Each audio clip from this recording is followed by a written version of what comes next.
Definition पता है सबको, किसी को इलेक्ट्रोस्टैटिक का? नहीं, देखो यहाँ पे। सो इलेक्ट्रोस्टैटिक मीन्स, इसमें दो वर्ड दिख रहे होंगे, एक इलेक्ट्रो एक स्टैटिक, यही ना है? बोलो। तो इलेक्ट्रो मीन्स होता है it is related to charge, electro means related to charge, और स्टैटिक मीन्स क्या होता है?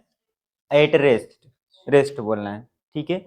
तो इलेक्ट्रोस्टैटिक का मीनिंग क्या हुआ कि हम लोग चार्ज की स्टडी करेंगे या study of property of charge, और कैसे होगा बोलो? रेस्ट में होगा। कहानी क्लियर रहेगा ना? तो what is electrostatics? Study of properties of charge at rest. Clear रहेगा? ठीक है। तो आप क्या करो, ये हेडिंग लिख ना सभी का, इलेक्ट्रोस्टैटिक, ठीक है ना? पहली चैप्टर का पहला हेडिंग ये लिखो, ठीक है ना आप, इलेक्ट्रोस्टैटिक।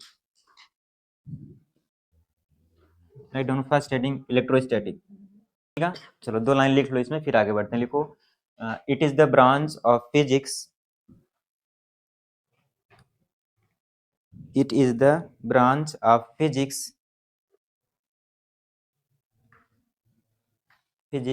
which deals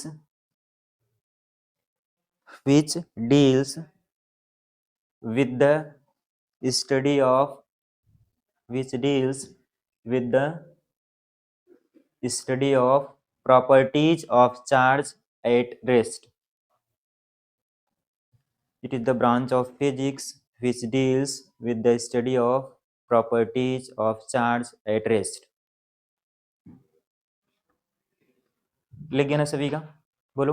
तो हम लोग फर्स्ट चैप्टर में क्या पढ़ेंगे बोलो? चार्ज के बारे में पढ़ेंगे, ठीक है ना? और चार्ज कैसे होगा? रेस्ट में रहेगा। इतना क्लियर रहेगा? बोलो। ठीक है। अब नेक्स्ट आते हैं, पहले सुन लो फिर लिखना, ठीक है ना? जो हम लोगों का मेन स्टार्ट होता है चैप्टर, वो है पहला topic, that is electric charge. Electric charge, ये हम लोगों का फर्स्ट हेडिंग है एनसीईआरटी का, ठीक है। तो what is mean by electric charge? बोलो हाँ नहीं। कोई भी ऑब्जेक्ट है या कोई भी पार्टिकल है, कोई भी बॉडी है, अगर वो चार्ज्ड बॉडी है, उसका मतलब क्या है बोलो? देखो, तो जो सुन लो पहले, जो चार्ज होता है ना किसी भी ऑब्जेक्ट का या किसी भी पार्टिकल का, ठीक है ना, वह उसकी एक फंडामेंटल प्रॉपर्टी होती है। क्या होती है बोलो? फंडामेंटल फिजिकल प्रॉपर्टी होती है, ड्यू टू विच, जिस प्रॉपर्टी के कारण it can experience electric effect and magnetic effect in the region surrounding it, ठीक है ना? या it can experience electric and magnetic force. Clear रहेगा ना? तो what is electric charge? Electric charge is a property of any body, any object, any particle, ठीक है ना, due to which it can create electric and magnetic effect in the region surrounding it, ठीक है ना? और electric और magnetic effect आ रहा है, उसका मतलब क्या हो गया? It can experience electric and magnetic force as well. याद रहेगा ना? बोलो। मैंने सिंपल सा आपको ये बोला कि अगर आपके पास कोई भी ऑब्जेक्ट है, ठीक है ना, अगर ये ऑब्जेक्ट कैसा है, अगर ये चार्ज ऑब्जेक्ट है, ठीक है, तो ये अपने रीजन में, मतलब इस रीजन में कहीं पर भी, ठीक है ना, उस रीजन पर भी आएंगे, क्या बोलेंगे बाद में, बट अपने रीजन में क्या करेगा? इलेक्ट्रिक और मैग्नेटिक इफेक्ट क्रिएट कर सकता है, ठीक है ना? याद रहेगा डेफिनेशन? तो लिखो, हेडिंग लिखो आप, इलेक्ट्रिक चार्ज, और ब्रैकेट में आप लिखना कैपिटल क्यों, इसको हम लोग ऐसे डिनोट किया करेंगे। आज लिखना पड़ेगा थोड़ा ज्यादा, ठीक है ना, आज कुछ न्यूमेरिकल्स है नहीं खास। तो लिखो इलेक्ट्रिक चार्ज, ब्रैकेट मेंशन करो, कैपिटल क्यों। लिख गया ना? ठीक है। इसको भी डिफाइन कर लो, लिखो electric charge, electric charge is a physical property, हाँ fundamental physical property, same meaning है, ठीक है ना? Electric charge is a fundamental physical property, देखा, of a, sorry of an लिखना, ठीक है ना, ऑफ एन ऑब्जेक्ट और ए पार्टिकल।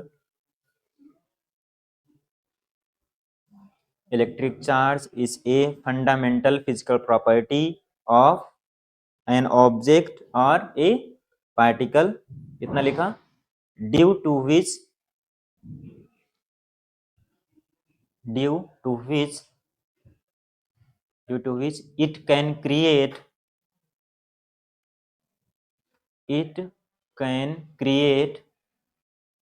लिखा इतना electric and magnetic effect,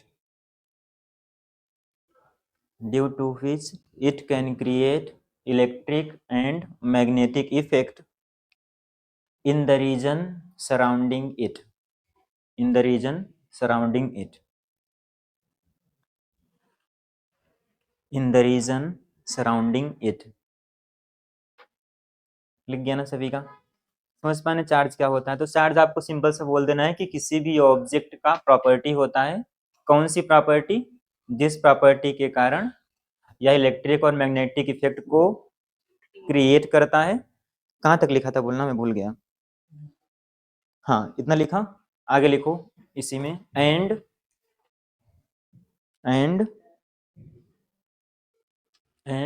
it can experience electric and magnetic force, and it can experience electric and magnetic force। Charge define कर लोगे ना अभी? बोलो, डिफाइन कर लोगे चार्ज? तो सिंपल सा आपको बोल देना है, ठीक है ना? अगर लिखने को भी आएगा क्लास 12 में बोर्ड में, तो आपको क्या लिखना है? सिंपल सा, it is a property of any object, any body, particle, कुछ भी आप लिखो, ठीक है ना? ड्यू टू विच ये क्या क्रिएट करता है बोलो? हाँ, और उससे होगा क्या? इलेक्ट्रिक और मैग्नेटिक फोर्स को एक्सपीरियंस कर सकते हो। क्लियर रहेगा ना? और इलेक्ट्रिक फील्ड और magnetic sorry electric effect and magnetic effect कुछ रीजन में होगा, ठीक है ना? कुछ फिक्स रीजन में, उसको हम लोग बाद में एक नाम देंगे, ठीक है ना? आएगा टाइम तो। इतना क्लियर रहेगा ना? बोलो, ठीक है। अब जो ये इलेक्ट्रिक चार्ज होता है, ठीक है ना? अब इसकी हम लोग इसको मेजर भी करेंगे, मेजर करना पड़ेगा ना? बोलो, तो मेजर करने के अपने पास एक एसआई होता है, एक क्या होता है? सीजीएस यूनिट होता है, ठीक है ना? बस ऐसे आप एरो करके मेंशन करना इसमें, ऐसे करके। देखो, इलेक्ट्रिक चार्ज में कोई डायरेक्शन होता नहीं, क्योंकि एक प्रॉपर्टी है कुछ ऑब्जेक्ट की, ठीक है ना? तो कैसी क्वांटिटी होगी, स्केलर या वेक्टर? तो आप मेंशन कर लो ऐसे करके, electric charge is a scalar quantity, electric charge is a scalar quantity, scalar होता है, ठीक है ना? It is a scalar quantity. Scalar क्यों? क्लियर है ना? बोलो, वह उस ऑब्जेक्ट की प्रॉपर्टी है, मतलब डायरेक्शन लेस होगा, डायरेक्शन नहीं होगा कुछ भी। क्लियर रहेगा? ठीक है। नेक्स्ट हम लोग इसको मेजर करेंगे। तो आपने बोला एक होता है एसआई सिस्टम, एक क्या होता है? सीजीएस सिस्टम, ठीक है? तो आप नेक्स्ट लिखो, SI unit of electric charge, SI unit of electric charge is coulomb. Capital C से हम लोग लिखा करेंगे, ठीक है ना? SI unit of electric charge is coulomb, capital C. लिख गए इतना? बोलो, अब सीजीएस भी होगा इसका, सीजीएस भी होगा ना कुछ, तो आप सीजीएस लिखो, CGS unit of electric charge, CGS unit of electric charge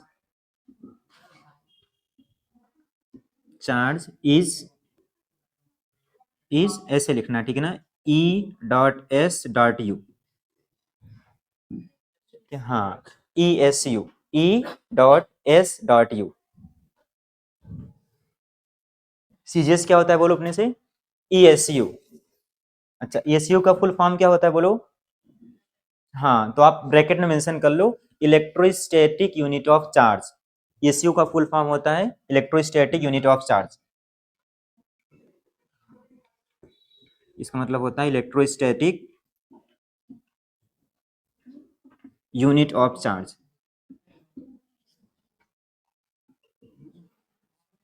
बोलो, हाँ अभी आएंगे बाद में, वो सब मैग्नेटिज्म में आएगा, ठीक है ना?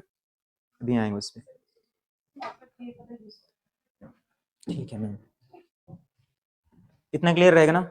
बोलो, आएंगे फराडे बाद में, ठीक है ना? अभी बहुत बहुत बाद में आएगा, ठीक है? इतना क्लियर रहेगा? बोलो, ठीक है। अब नेक्स्ट लिखो। अब देखो, हमेशा एसआई और सीजीएस में कुछ रिलेशन भी होता है, 1 मीटर इक्वल टू 100 सेंटीमीटर, ऐसे करके ना। तो आप ऐसे याद रखना कि 1 कूलम इक्वल टू होता है 3 × 10⁹ ESU। जरूरत पड़ेगी नहीं वैसे, बट कभी रिक्वायरमेंट पड़े तो आप यूज करना। 1 कूलम इक्वल टू कितना होता है? 3 × 10⁹ ESU। इतना क्लियर रहेगा ना? बोलो। तो it is a scalar quantity, और मैंने क्या बोला, कूलम होता है उसका एसआई यूनिट, सीजीएस क्या होता है, ESU होता है, और 1 कूलम इक्वल टू इतना होता है। याद रहेगा ना? वैसे इसका रिक्वायरमेंट पड़ेगा नहीं, ठीक है ना, वैसा कूलम ही मिलेगा, ठीक है ना। अब कूलम के अलावा मान लो तुम्हारे पास कहीं लिखा रहे मिली कूलम, माइक्रो कूलम, ये सब कर लोगे ना। मिली 10⁻³ कर देना, माइक्रो 10⁻6 कर देना, क्लियर रहेगा ना? बोलो, इतना डिफाइन कर लोगे, चार्ज डिफाइन कर लोगे, ठीक है। तो जो हम लोग को आज मेन पढ़ना था ना, वो पढ़ना है प्रॉपर्टीज ऑफ चार्जेस, ठीक है ना। उसी से कुछ न्यूमेरिकल्स भी करने हैं, और ये तो बहुत बेसिक हो गया, आप 10th में पढ़ के इतना आए होगे। इतना क्लियर है? बोलो, ठीक है। तो आप नेक्स्ट हेडिंग लिखो, प्रॉपर्टीज ऑफ चार्जेस, ठीक है। बोलो। अब देखो, पहला प्रॉपर्टी आप जान चुके हो, ठीक है ना। कैसा क्वांटिटी होता है? स्केलर, ये आप लिख चुके हो, ठीक है, इसमें मत लिखना दोबारा, ठीक है इतना। बोलो। और सेकेंड, अब हम लोग आते हैं, इसमें बहुत सारी हैं, ठीक है ना, 8-10 प्रॉपर्टी हैं, उसमें एक दो से न्यूमेरिकल भी करना है आपको, ठीक है। बोलो। तो इसमें आप फर्स्ट प्रॉपर्टी लिखो ऐसे करके कि electric charge is of 2 types. Electric charge is of 2 types.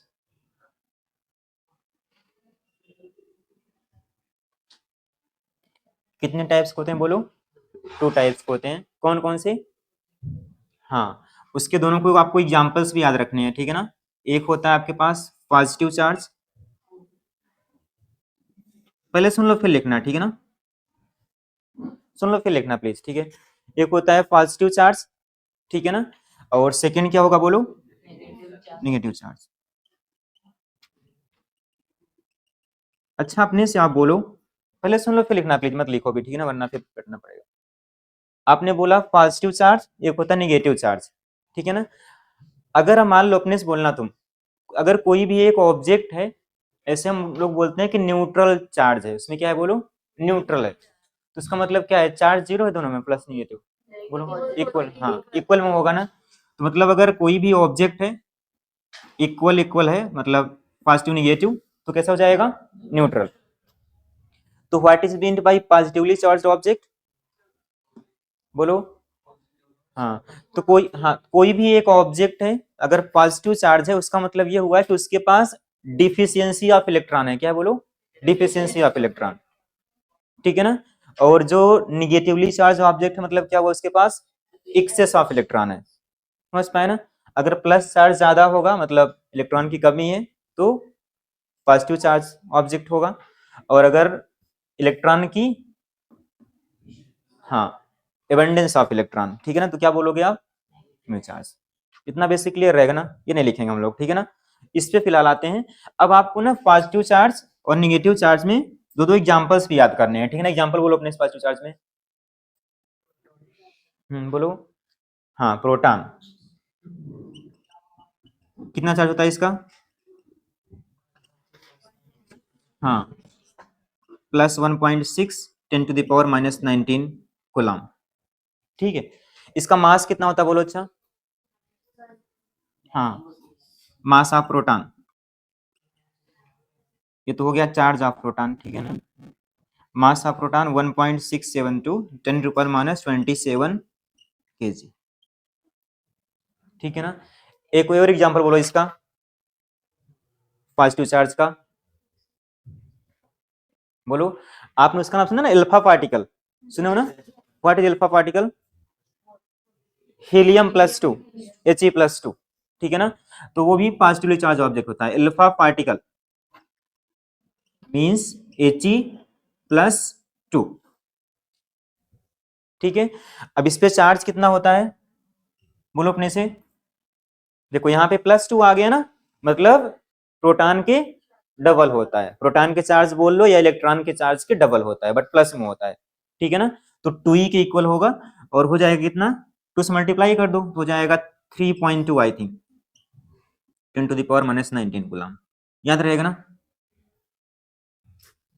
ठीक है ना। तो इसमें दो एग्जांपल्स आप याद रखना प्लीज। प्रोटॉन पे होता है +1.6 10⁻19 कूलम, मास इसका आप याद रखना, ठीक है ना। इसका बस आप चार्ज याद रखना, जस्ट डबल होता है इसके। याद रहेगा ना सभी को, बोलो। ठीक है। और आपने इसका मतलब जान लिया, मतलब डिफिशियंसी ऑफ इलेक्ट्रॉन या एक्सेस ऑफ पॉजिटिव चार्ज। याद रहेगा ना। चलो नेक्स्ट टाइप लिखो आप, that is negative charge. Negative charge, इसका मतलब क्या होता है, वही एबंडेंस ऑफ इलेक्ट्रॉन या एक्सेस ऑफ इलेक्ट्रॉन, ठीक है ना। और इसका दो एग्जांपल आप लिख लो, ठीक है ना। एक ही होता है यार, सॉरी, मास ऑफ इलेक्ट्रॉन लिख लो आप, ठीक है ना, इलेक्ट्रॉन। और इसका चार्ज आप मेंशन कर लो -1.6 इंटू 10⁻⁻19 कूलम। और इसका जो मास होता है वो होता है 9.1 10⁻31 kg। दोनों आप याद रखना प्लीज। तो चार्ज टू टाइप्स के होते हैं, पॉजिटिव चार्ज और एक नेगेटिव चार्ज। दोनों का एग्जांपल्स आप प्लीज याद रखना।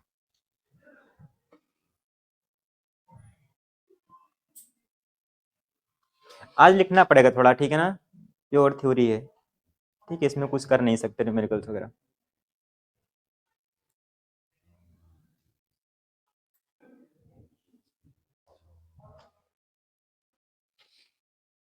लिख गया सभी का, ठीक है।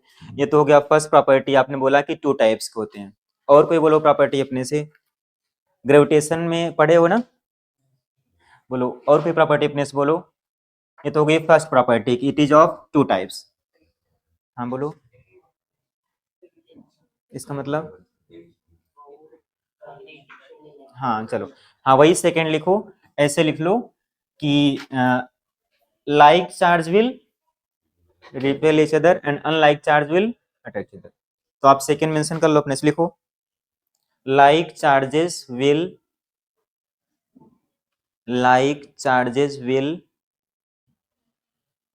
repel each other। like charges will repel each other, मतलब अगर माइनस माइनस चार्ज या प्लस प्लस चार्ज लाओगे आपस में, क्या करेंगे बोलो, रिपेल करेंगे। और माइनस, ये लिखा पहला लाइन, बोलो, ठीक है। And unlike charges will attract each other. And unlike charges will attract each other. Like charge क्या करेंगे बोलो, रिपेल करेंगे। एंड अनलाइक चार्ज क्या करेंगे, अट्रैक्ट करेंगे। याद रह जाएगा ना। तो अगर आपके पास दो प्लस क्यू चार्ज के ऑब्जेक्ट, ठीक है ना, या माइनस क्यू चार्ज के ऑब्जेक्ट, ये सेम चार्ज हुआ ना, इसका मतलब बोलो ये क्या करेंगे, रिपेल करेंगे। समझ पाए।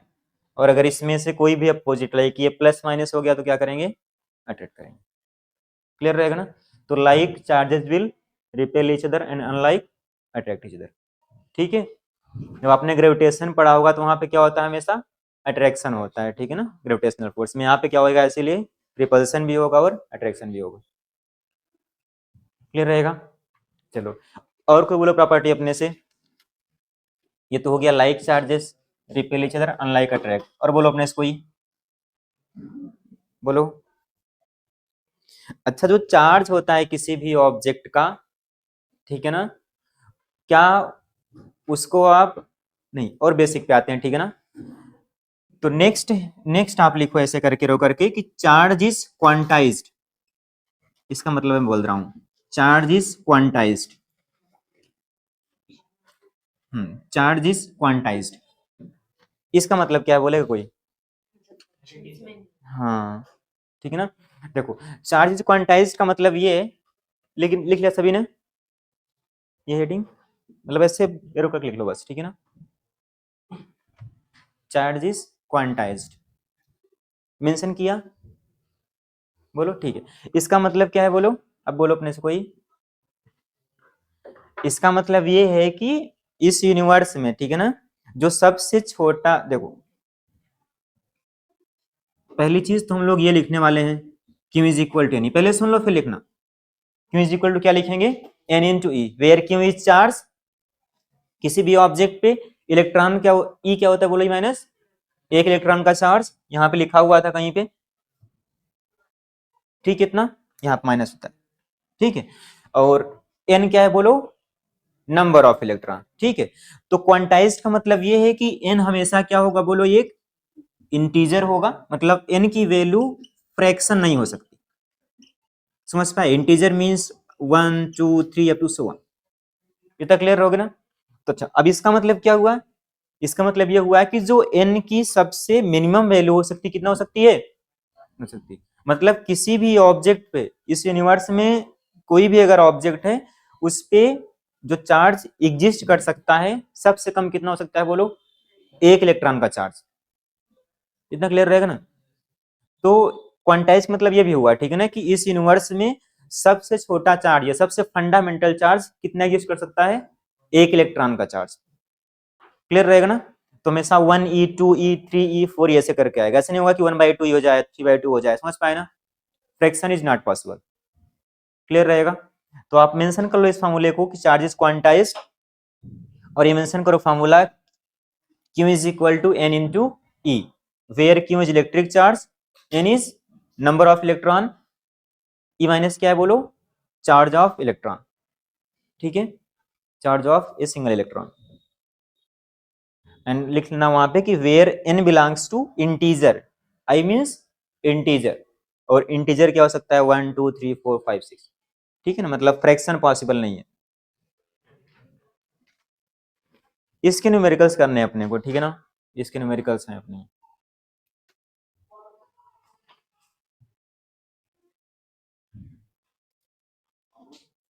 Charge is quantised, formula mention करो, electric charge is equal to n into E, where n is number of electron, capital Q is charge किसी भी ऑब्जेक्ट पे, ई माइनस मतलब क्या है, एक इलेक्ट्रॉन पर चार्ज, ये लिखा हुआ था यहाँ पे,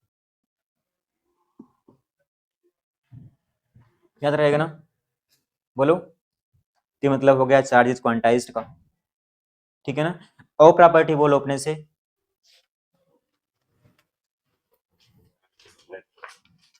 एड और, हाँ सही बात।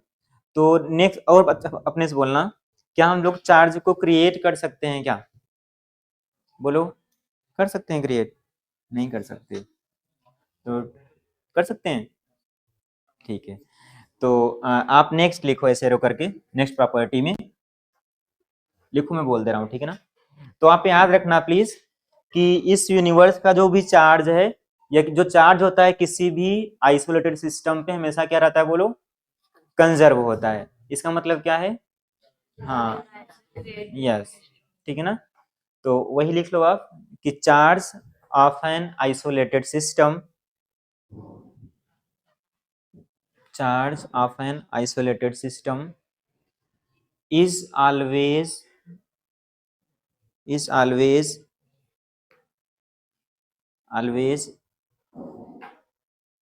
remains conserved,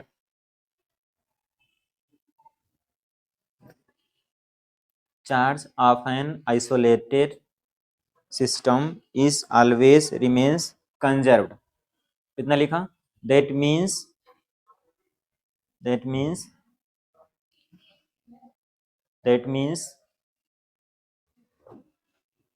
that means charge can that means charge can that means charge can neither be created, that means charge can neither be created nor destroyed, that means charge can neither be created nor destroyed, याद रहेगा ना, बोलो। ठीक है ना।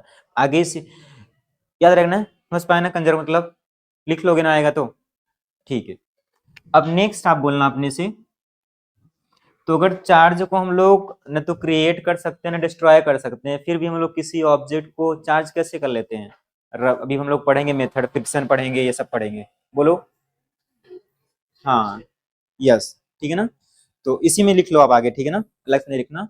It can only be transferred, इसी में लिख लो आगे, ठीक है ना। It can only be transferred, हाँ बिल्कुल, it can only be transferred, it can only be transferred from one object to the another object. लिख गया ना। चार्ज को हम लोग तो क्रिएट कर सकेंगे ना डिस्ट्रॉय कर सकेंगे, एक से दूसरे में हम लोग ट्रांसफर कर सकते हैं, ठीक है ना। अभी हम लोग मेथड्स ऑफ चार्जिंग में पढ़ेंगे भी, याद रहेगा ना सभी को। बोलो, ठीक है। अब अपने से आप बोलना कि क्या जो चार्ज होता है क्या फ्रेम ऑफ रेफरेंस पे डिपेंड करता है क्या? फ्रेम ऑफ रेफरेंस मतलब वेलोसिटी पे। बोलो, जैसे कि चार्ज यहाँ पे है, कहीं पे रेस्ट में है, उस मान लो 10 कूलाम का चार्ज है, कोई एक ऑब्जेक्ट है, मान लो उस पर कितना चार्ज है, बोलो 10 कूलाम का, ठीक है। अब अगर हम लोग मान लो उस चार्ज को ट्रेन में रख दिए, मूव करने लग गया, तो क्या उसका चार्ज वेरी करेगा क्या? बोलो, सेम रहेगा ना, याद रहेगा ना, ठीक है। तो आप नेक्स्ट लिखो कि charge is independent of velocity. हाँ, charge is independent of velocity, independent, charge is independent of velocity. Independent of velocity बोल सकते हो या independent of frame of reference, same meaning, clear रहेगा ना। पढ़े हो ना फ्रेम ऑफ रेफरेंस क्या होता है? पढ़े हो ना? अच्छा, लिख गया ना सभी का, ठीक है। अपने से बोलना what is mean by frame of reference. No,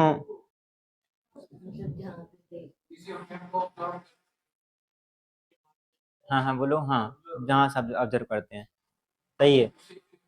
हाँ, एक होता है इनर्शियल फ्रेम, एक क्या होता है? What is mean bye inertial frame?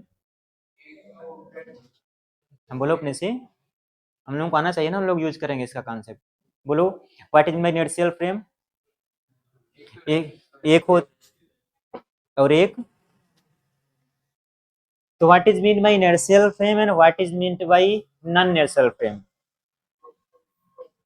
बोलो अपने से।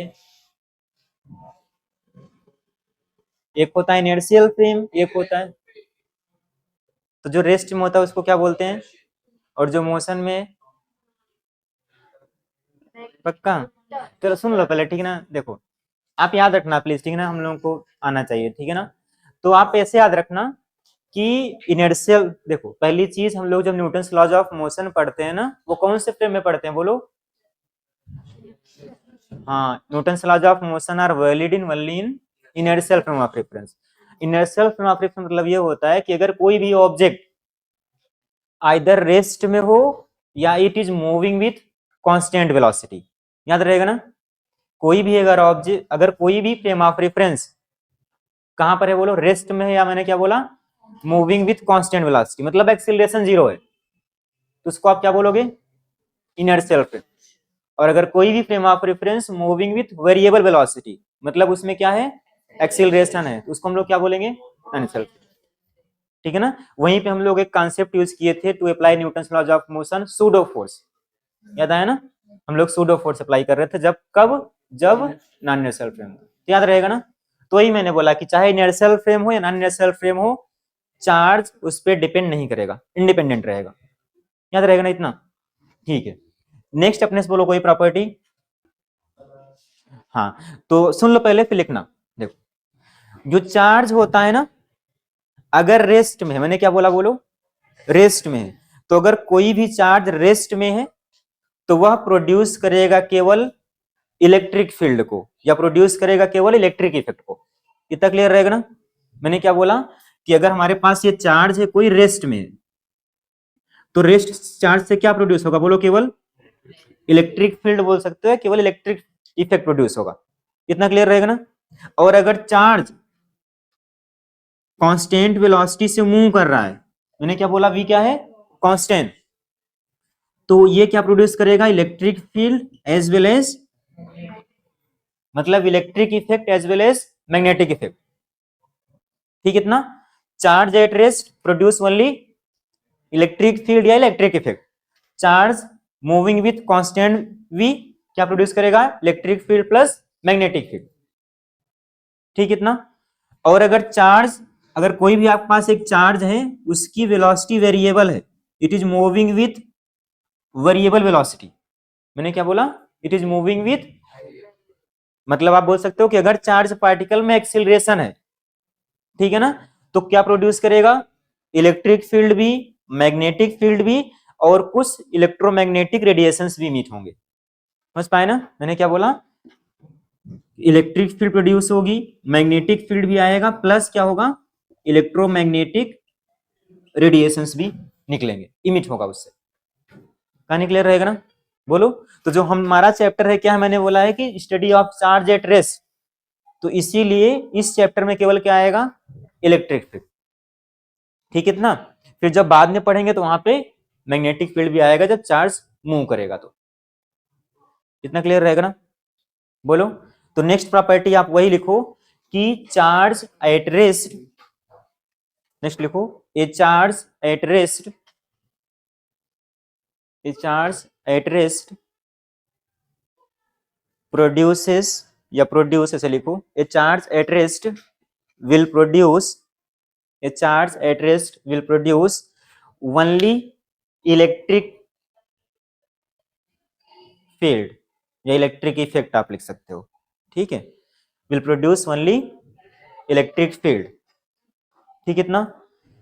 And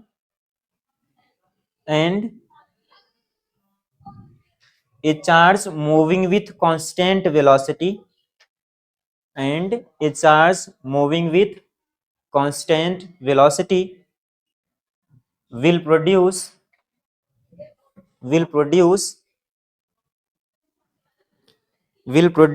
electric field as well as magnetic field, will produce electric field as well as magnetic field।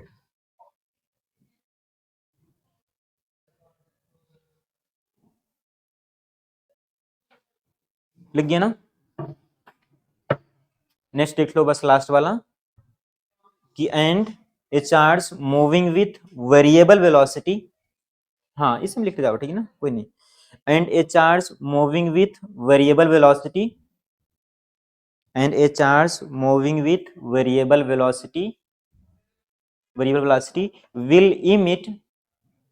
emit some electromagnetic radiations, will emit some electromagnetic radiations, will emit some electromagnetic radiations, electromagnetic radiations, वो race के form में निकलता है, energy निकलती है उससे।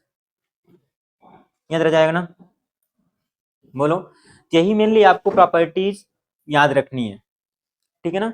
हाँ एक चीज और इसमें आप याद रखना, जिसका न्यूमेरिकल हम लोग करेंगे भी, बस एक क्लास लिख लो बस इसमें, ठीक ना, प्रॉपर्टीज में फिर खाली हो जाओगे। तो अभी आपने बोला हुआ था ना कि हम लोग चार्ज कैसा होता है, बोलो, एक स्केलर क्वांटिटी होता है, ठीक है ना, समझ पा रहे हो ना।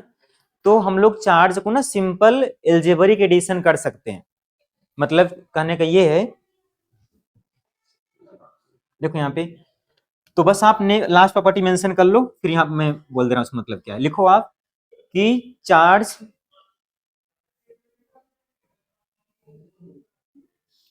इज एडिटिव, ऐसे लिख लो आप बस, ठीक है ना, चार्ज इज एडिटिव। हेडिंग लिख दिया ना सभी का, चार्ज इज एडिटिव, ये लिखा बस ना, बस इतना लिखो। उसका मतलब देख लो, तुम्हारे पास मान लो कोई भी एक सिस्टम है, ठीक है ना, कोई भी सिस्टम है, इस पे मान लो कि यहाँ पे +4 कूलाम है, यहाँ पे -2 कूलाम है, यहाँ पे कुछ भी चार्ज है, +10 कूलाम का है, ठीक है ना। तो अगर कोई बोले आपसे कि फाइंड आउट नेट चार्ज या total charge of this system, क्या निकालना है, बोलो, नेट चार्ज या total charge of this system, तो कैसे निकालोगे, सभी को आप जोड़ दोगे, समझ पाए ना, विद द साइन आप ऐड कर दोगे, क्लियर रहेगा ना। मतलब हम लोग चार्ज को एल्जेब्रिक एडिशन कर सकते हैं, मतलब डायरेक्शंस मतलब नहीं है, कहानी क्लियर रहेगा ना। तो अगर आपको निकालना हो कभी भी नेट चार्ज, तो आप किसी भी सिस्टम पर नेट चार्ज कैसे निकालोगे, जितने भी चार्जेज हैं उसको आप क्या करो, ऐड कर दो, लाइक 4 - 2 + 10, कितना आएगा बोलो, 12। समझ पाए ना। तो बस इतना ही प्रॉपर्टी आप याद रखना प्लीज, याद रहेगा ना। बोलो, तो यही मेन मेन प्रॉपर्टी है, ठीक है ना। अगेन मैं बोल दे रहा हूं, पहला क्या आप बोलोगे प्रॉपर्टीज ऑफ चार्ज में, कि इट इज स्केलर क्वांटिटी, ठीक है ना। टू टाइप्स के होते हैं, पॉजिटिव नेगेटिव चार्ज, और मैंने क्या बोला, हाँ लाइक चार्ज अनलाइक चार्ज, वो क्या करेंगे याद रखना आपको, ठीक है ना। फिर मैंने क्या बोला कि चार्जेस हाँ क्वांटाइज्ड होता है, मतलब इस यूनिवर्स में सबसे छोटा चार्ज कितना पॉसिबल है, 1 इलेक्ट्रॉन का चार्ज, चार्ज ऑफ 1 इलेक्ट्रॉन, ठीक है ना। और ये फॉर्मूला आपको याद रखना पड़ेगा please, Q = N × E, where N is number of electron, हमेशा क्या होगा, इंटीजर होगा, 1 2 3 4 5, फ्रैक्शन पॉसिबल नहीं है, ठीक है ना। और क्यों क्या है, चार्ज ऑफ दैट ऑब्जेक्ट, याद रहेगा ना। और चार्ज क्या होता है, विलॉस हाँ कंजर्व होता है, मतलब हम लोग चार्ज को क्रिएट भी नहीं कर सकते, डिस्ट्रॉय भी नहीं कर सकते, सिर्फ क्या कर सकते हैं, हाँ ट्रांसफर कर सकते हैं, ठीक है ना। और मैंने क्या बोला कि चार्ज क्या होता है, इंडिपेंडेंट ऑफ वेलोसिटी या independent of frame of reference, याद रहेगा, बोलो। और जो लास्ट मोस्ट इंपॉर्टेंट थिंग है कि अगर कोई भी चार्ज रेस्ट में है तो उससे क्या प्रोड्यूस होगा, केवल इलेक्ट्रिक फील्ड या इलेक्ट्रिक इफेक्ट बोल सकते हो। Charge moving with constant velocity will produce electric plus magnetic effect. Charge अगर वेरिएबल वेलोसिटी मूव कर रहा है, मतलब वेरिएबल मींस कांस्टेंट नहीं है वेलोसिटी, उसमें एक्सेलरेशन है, तो क्या हो जाएगा बोलो, इलेक्ट्रिक फील्ड भी आएगा, मैग्नेटिक फील्ड भी आएगा, और कुछ इलेक्ट्रोमैग्नेटिक रेडिएशंस को भी इमिट करेगा। सभी को याद रहेगा ना प्रॉपर्टीज और डिफिनीशन, सबको याद रहेगा, बोलो। ठीक है, अपने कुछ न्यूमेरिकल्स करो, ज्यादा बोरिंग हो रहा है, ठीक है ना। लिखना तो और भी कुछ है, बट कुछ न्यूमेरिकल्स कर लो, ठीक है ना, थोड़ा सही लगेगा, ठीक है ना, वरना पूरा कहानी ऐसा लग रहा है, ठीक है। तो नेक्स्ट आप लिखो example.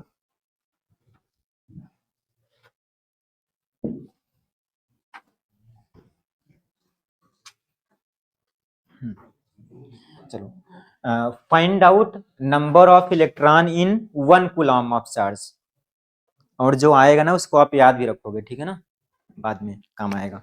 Find out number of electron in 1 coulomb of charge.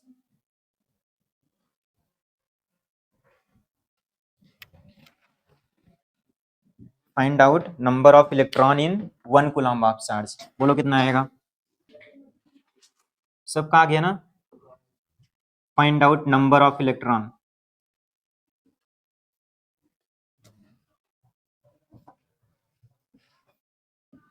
In 1 coulomb of charge.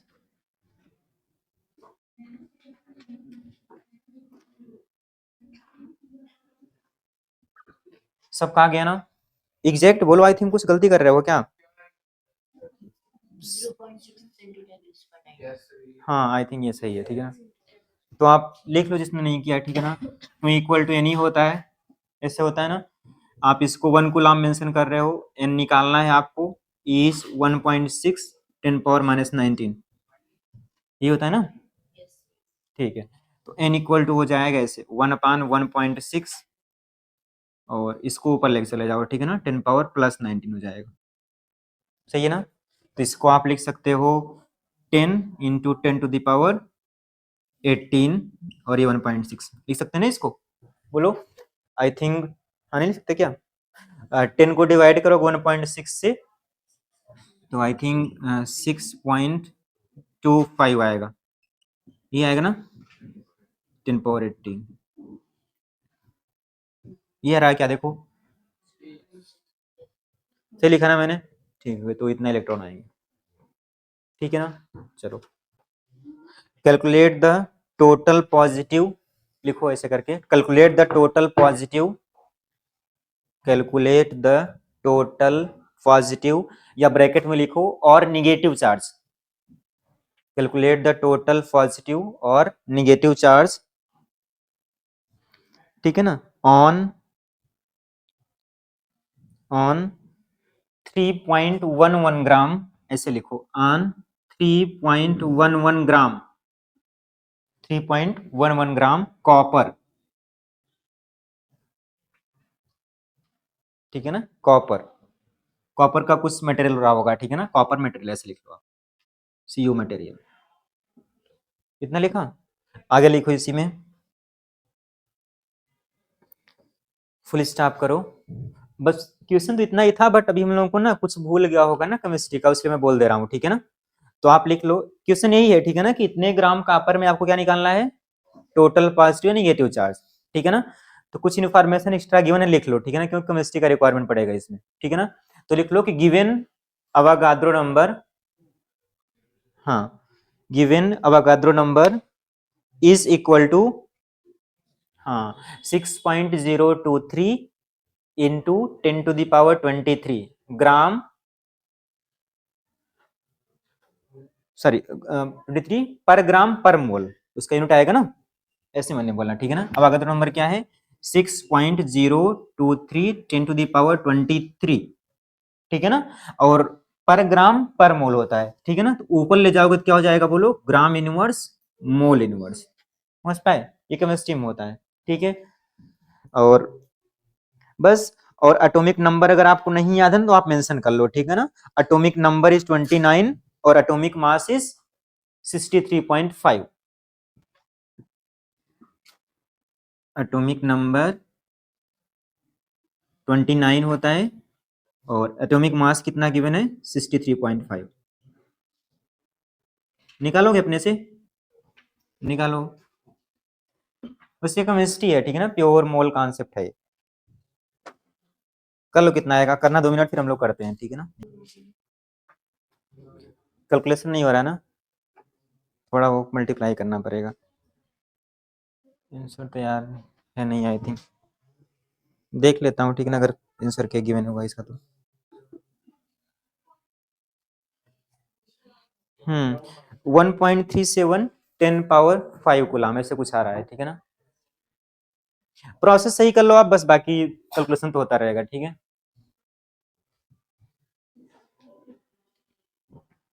कैसे निकालोगे वो प्रोसेस सही करो बस आप, ठीक है ना, बाकी तुम लोग कैलकुलेट कर लेंगे। अच्छा, चलो यहाँ पे देखो कैसे करोगे, देख लो सभी, ठीक है ना, कोई दिक्कत नहीं। देखो यहाँ पे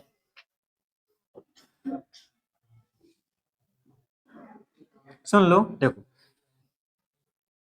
आपको कोई मटेरियल गिवन है, कितने ग्राम मटेरियल है बोलो, 3.11 ग्राम मटेरियल है, इतना क्लियर है ना। आप चार्ज कैसे निकालोगे, बोलो, चार्ज इक्वल टू होता है किसी भी ऑब्जेक्ट पे number of electron into e, charge of electron e होता है ना। तो अगर आपके पास 3.11 ग्राम कॉपर मटेरियल है, तो इस मटेरियल में टोटल नंबर ऑफ एटम कितना आएंगे, बोलो अपने से, कैसे निकालोगे। हाँ, तो आप सिंपल सा फॉर्मूला बोलो कि नंबर ऑफ मोल्स निकाल लो और अगर नंबर से मल्टीप्लाई कर दो। क्या करोगे आप, नंबर ऑफ मोल निकाल लो और मल्टीप्लाई किससे करो, नंबर से, तो क्या निकल आएगा, टोटल नंबर ऑफ एटम निकल आएगा। तो हम क्या कर ले रहे हैं, पहले नंबर ऑफ मोल्स निकाल ले रहे हैं, नंबर ऑफ मोल्स। और नंबर ऑफ मोल्स आप कैसे निकालते हो, बोलो अपने से, फॉर्मूला क्या होता है बोलो, हाँ वेट, हाँ वेट अपॉन मॉलिक्यूलर वेट, ये होता है ना, उस मटेरियल का वेट मतलब उसका मास डिवाइड बाय उसका मॉलिक्यूलर मास, ये लिखा है ना आपने। तो इसका कितना गिवन है बोलो, 3.11 ग्राम, तो आप लिखोगे 3.11 ग्राम, और नीचे क्या आता है बोलो अपने से, उसका पूरा मॉलिक्यूलर वेट, वो होता है 63.5 ये ग्राम, ठीक है ना, ये नंबर ऑफ मोल्स हो गया, इतना क्लियर है, ठीक है। अब अगर आपको निकालना हो total number of atom, total number of atom, किसके किसके एटम बोलो, सीयू के, इन सीयू मटेरियल,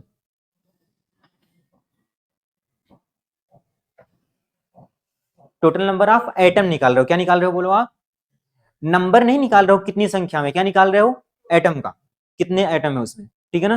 तो वो कैसे निकालोगे, हाँ नंबर ऑफ मोल्स जो आपने निकाला हुआ था उसी में आप मल्टीप्लाई कर दोगे अवागाद्रो नंबर से, वो कितना होता है 6.023 10 to the power 23, ये क्या मिल गया?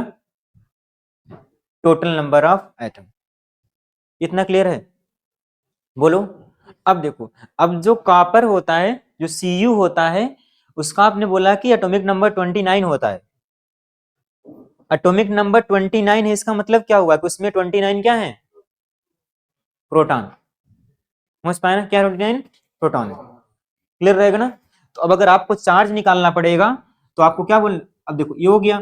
अब नंबर ऑफ इलेक्ट्रॉन कैसे निकालोगे, सॉरी नंबर ऑफ प्रोटॉन कैसे निकालोगे? हाँ, ये जो आपने नंबर ऑफ एटम निकाला हुआ था, मल्टीप्लाई किससे कर दो? 29 से। समझ पाए ना? तो क्या मिल जाएगा? Total number of charge. Clear हो गया ना?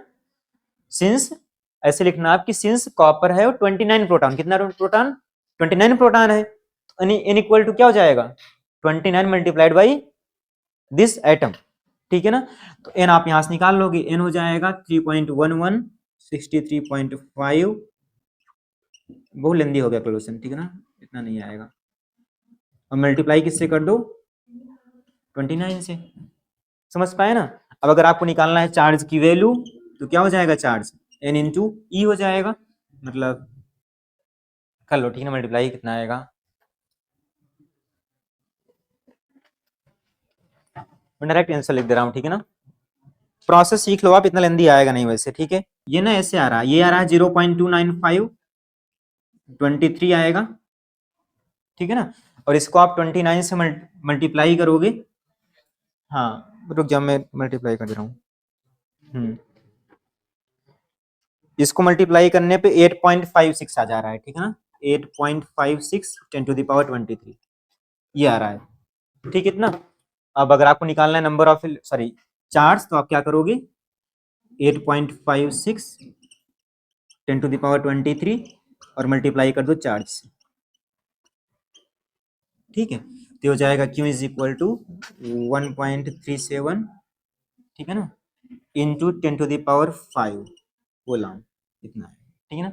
और प्रोसेस सीख लो आप, बस इतना लेंदी नहीं आएगा, ठीक है ना? आएगा तो इजी गिवन रहेगा। समझ पाए ना? बोलो। प्रोसेस सीख लो बस आप, ठीक है ना?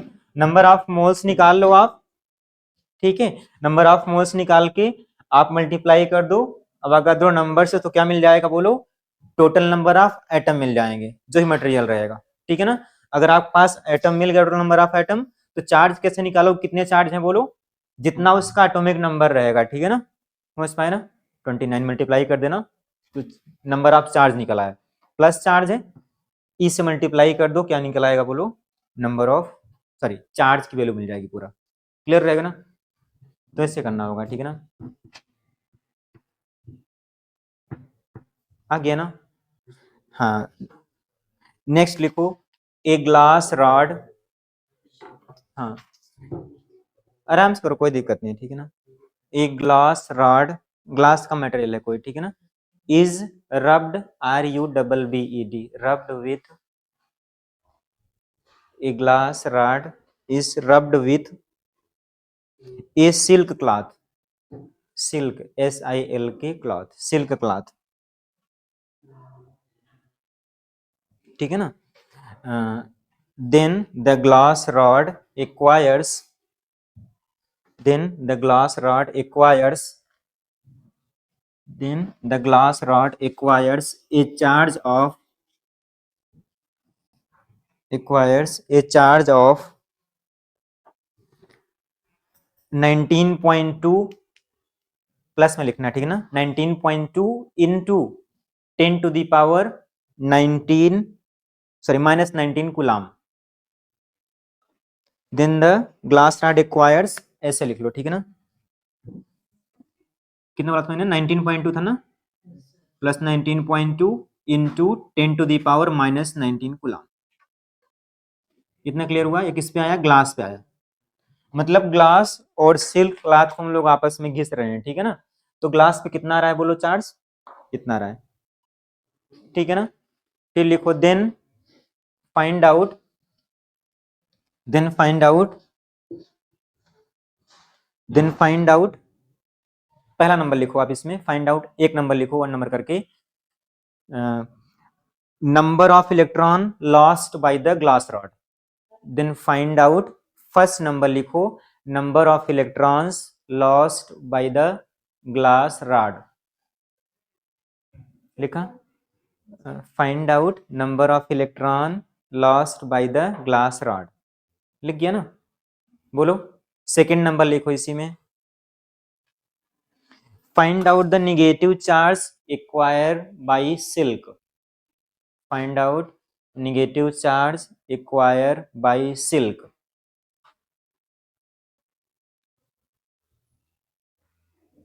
इतना लिखा। थर्ड नंबर लिखो इसी में।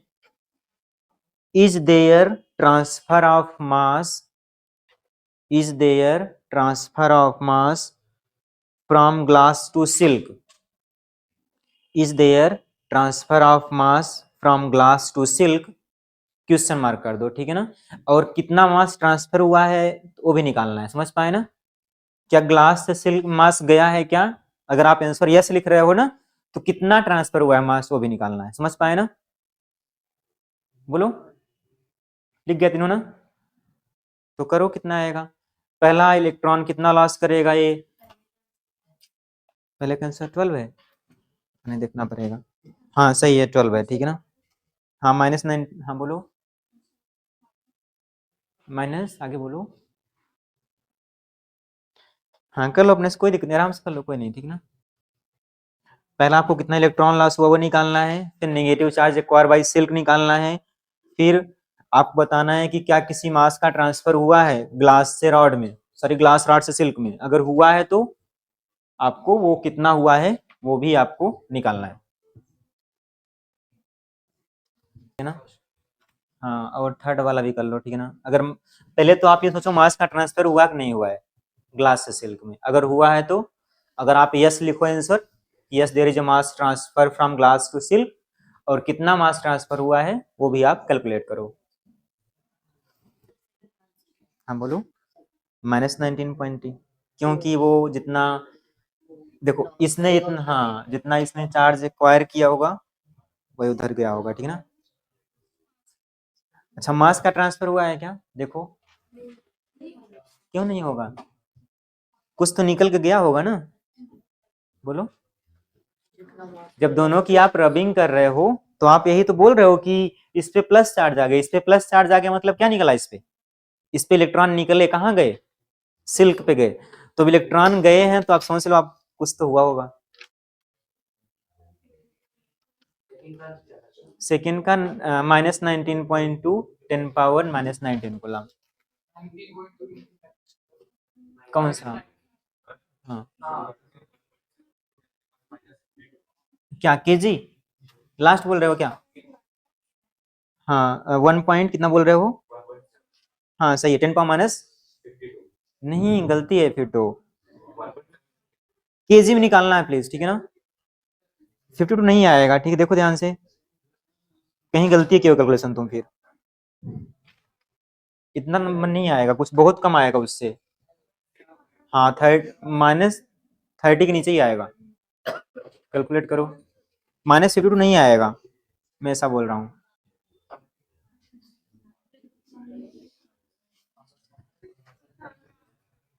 थर्ड का आंसर है रुक जा बोल दे रहा हूँ मैं, ठीक है ना। थर्ड अगर आप करोगे ना तो वो आएगा 1.08 इंटू 10⁻⁻29 kg, ठीक है ना। आराम, पहला क्या निकालना था, नंबर ऑफ इलेक्ट्रॉन। हाँ देख लो यहाँ पे, जिसने नहीं किया प्लीज बात नहीं करो। हाँ वो है 1.08 10⁻⁻29 समथिंग, ठीक है ना। बाकी यहाँ देख लो कैसे होगा, आपके पास ऐसे देखो, ये आपके पास मान लो ग्लास रॉड है, ये ग्लास रॉड है, बोलो। हाँ सही है, ठीक है ना, आई थिंक यही आएगा। यहाँ देखो ये ग्लास रॉड है, ठीक है ना, और एक अपने पास एक सिल्क क्लॉथ होता है, ये समझ लो ये सिल्क क्लॉथ है। अभी हम लोग इस पे आएंगे, ठीक है ना, चार्जिंग बाय फ्रिक्शन में, ये सिल्क क्लॉथ है, दोनों की आप रबिंग कर रहे हो, ठीक है ना। तो इसने क्या किया, इस पे प्लस चार्ज एक्वायर हो गया, प्लस कैसे हुआ होगा बोलो। देखो इनिशियली दोनों क्या थे, इंसुलेटिंग मटेरियल है दोनों, ठीक है ना। बट अगर आप दो इनको रबिंग कर रहे हो मतलब घिस रहे हो आपस में, तो एक से चार्ज निकलेगा दूसरे में जाएगा, ठीक है ना। तो एक्सपेरिमेंटली ये ट्रू भी है, ठीक है ना, कि ग्लास से क्या होता है, इलेक्ट्रॉन निकलते हैं, क्या होता है, हाँ ऐसे इलेक्ट्रॉन निकल कहाँ जाएंगे, सिल्क पे जाएंगे, समझ पाए ना। और अगर ग्लास से इलेक्ट्रॉन निकल रहे हैं मतलब क्या हो जाएगा, एक्सिस में प्लस चार्ज आएगा, और कितने का चार्ज आया, इतने का आया, समझ पाए ना। तो पहला आपको निकालना है कि अगर इस ग्लास रॉड पे इतना चार्ज आ गया मतलब उसने कितना नंबर ऑफ इलेक्ट्रॉन लॉस किया, समझ पाए ना, क्योंकि इलेक्ट्रॉन निकलेगा तो ही प्लस आएगा, समझ पा रहे हो ना। तो इलेक्ट्रॉन निकलने से क्या आएगा, प्लस आएगा, ठीक है। तो आपको ऐसे गिवन है कि Q is equal to N E, आप ये जानते हो ना। और क्यों है कितना, कितना ट्रांसफर, कितने चार्ज आया बोलो इस पे, तो आप इसके प्लेस पे लिखो 19.2 10 पावर माइनस 19, ये लिख दिया। एन आपको निकालना है कि मतलब कितने इलेक्ट्रॉन चले गए, इलेक्ट्रॉन गए ना तो इसका नंबर निकालना था अपने को, समझ पाए। तो एन निकालना है, और एक इलेक्ट्रॉन पे चार्ज कितना होता है 1.6 10 पावर माइनस 19 कूलम, इतना क्लियर है।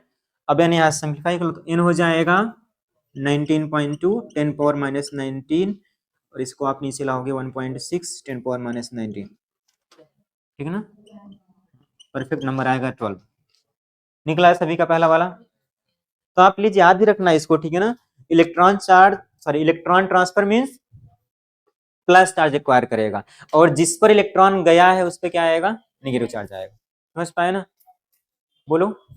तो जो इलेक्ट्रॉन डोनेट करेगा उस पर प्लस, जो इलेक्ट्रॉन लेगा उस पर माइनस, इतना क्लियर हुआ, ठीक है। सेकेंड आपको क्या निकालना था बोलो, हाँ सेकेंड आपको निकालना था कि इस मतलब इस सिल्क क्लॉथ पे अगर 12 इलेक्ट्रॉन यहां से पहुंच गए, ठीक है ना, तो इसने कितना चार्ज एक्वायर किया, ठीक है ना। तो जितना चार्ज इस पर जनरेट हुआ वही इसने एक्वायर किया होगा, बोलो। तो इसने कितना चार्ज एक्वायर किया, हाँ -19.2, एक ने चार्ज एक्वायर किया, ये हो गया सेकंड का आंसर, ठीक है ना। थर्ड पे आते हैं, थर्ड पे आपके पास गिवन था is there transfer of mass from glass to silk, मतलब क्वेश्चन क्या है कि क्या मास का ट्रांसफर हुआ है ग्लास से सिल्क में, तो क्या बोलना है, yes there is a transfer of mass, क्यों, क्योंकि इलेक्ट्रॉन का मास बहुत कम होता है बट कुछ न कुछ तो होता है ना, बोलो, बहुत कम होता है बट कुछ न कुछ तो होता है। तो अगर इतने नंबर ऑफ इलेक्ट्रॉन ट्रांसफर हुए मतलब क्या हो गया, हर एक इलेक्ट्रॉन का मास भी आएगा, आएगा ना। तो कैसे निकालोगे मास ट्रांसफर, मास ट्रांसफर क्या हो जाएगा बोलो, हाँ मास ट्रांसफर हो जाएगा नंबर ऑफ इलेक्ट्रॉन और हर एक इलेक्ट्रॉन का मास, समझता है ना। जैसे अगर एक इलेक्ट्रॉन गया कितना मास लिख जाएगा 9.1 इन 10 पावर माइनस 31 के जी ले जाएगा, समझ पाए ना। दो इलेक्ट्रॉन गया तो क्या हो जाएगा 2 इंटू समथिंग, 10 गया तो 10 इंटू समथिंग। अब यहाँ कितने गए 12 गए हैं, तो आप करोगे ये मल्टीप्लाई कर दोगे 12, और कितने इलेक्ट्रॉन का मास होता है, हाँ 9 हम लोग लिख ले रहे हैं, ठीक है ना, थोड़ा इजी करने के लिए 9 10 पावर माइनस 31 केजी, इसको आप मल्टीप्लाई करोगे क्या हो जाएगा बोलो 108, ये आएगा ना, और 10 पावर माइनस 31 केजी, इसको आप ऐसे भी लिख सकते हो, हाँ 1.08 10 पावर माइनस 29 लिख सकते हैं ना। तो ऐसे ऐसे आपको करना है, ठीक है ना, याद रहेगा ना। इसका करने का मतलब ये था कि आप जानते रहो प्लीज, ठीक है ना, कि जो चार्ज एक्वायर करेगा उस पर क्या आएगा नेगेटिव, और जो चार्ज डोनेट करेगा उस पर क्या आएगा प्लस आएगा, ठीक है ना। और जितना ही ये चार्ज एक्वायर करेगा दूसरा वाला क्या करेगा उतना ही गेन करेगा, क्लियर हुआ ना। तो इसको आप प्लीज लिख गया ना सभी का, इतना इतना क्लियर सभी को, ठीक है। अब जो हमको मेनली पढ़ना है आज, शांत रहो बात नहीं करो प्लीज, हम लोग को जो मेनली पढ़ना है आज वो पढ़ना है मेथड्स ऑफ चार्जिंग, ठीक है ना। अगर दो न्यूट्रल ऑब्जेक्ट है अपने पास तो उसको हम चार्ज कैसे करेंगे, ठीक है ना। अपने पास तीन मेथड है उस पर हम लोग आएंगे कि करके, क्लियर रहेगा, ठीक है।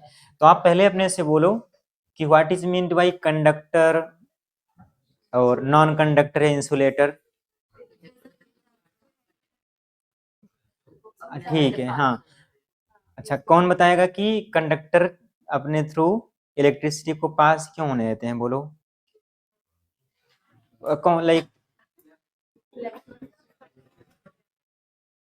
हाँ और कुछ बोलो। चलो देखो यहाँ पे, तो पहले आप लिखो heading conductor, write down conductor.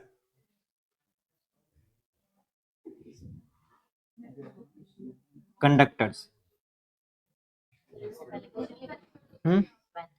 नहीं, उस बात पहले सीख लो फिर चार्ज करेंगे ना, अभी तो अभी देखो, आपने एक ना नाम सुना होगा फ्री इलेक्ट्रॉन का नाम, सुना हुआ है ना? व्हाट इज फ्री इलेक्ट्रॉन, बोलो।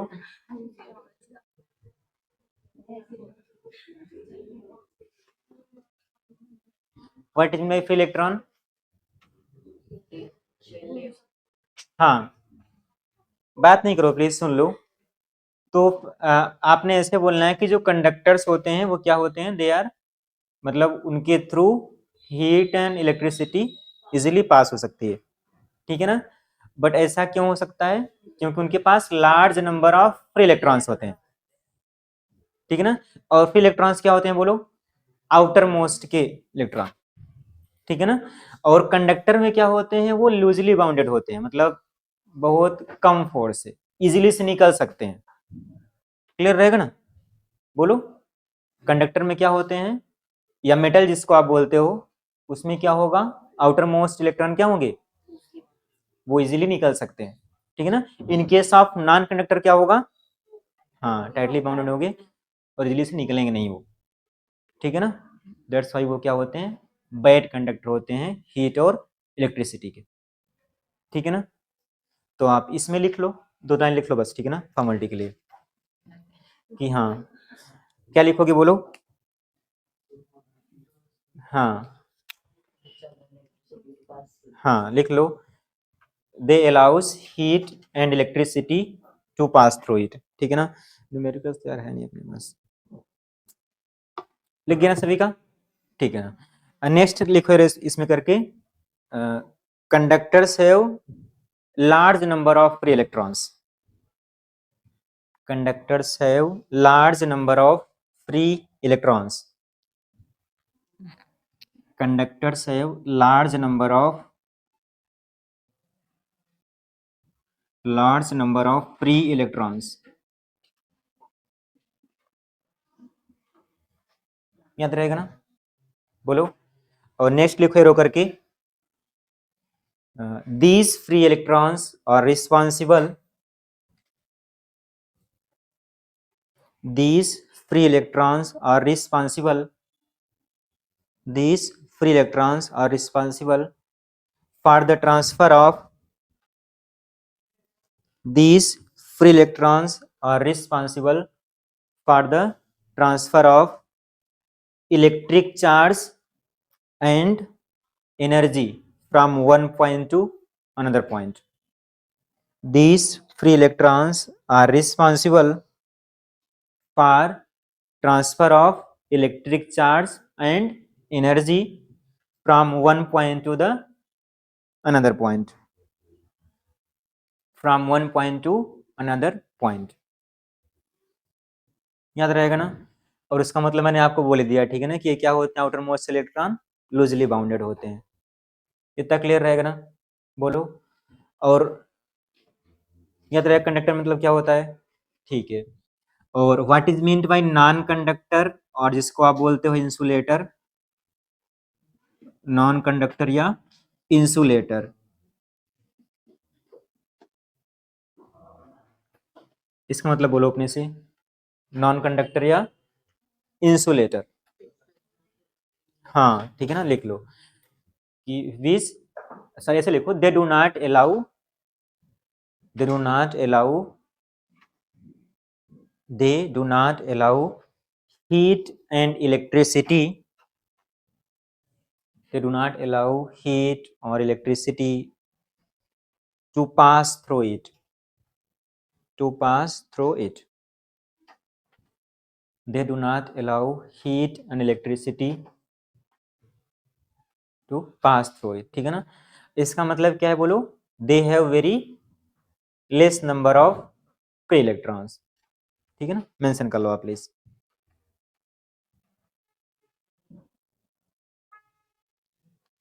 They have very less number of free electrons, ठीक है। या जो आउटर मोस्ट सेल क्या होते हैं, बहुत टाइटली बाउंडेड होते हैं, ठीक है ना, वो निकलते नहीं।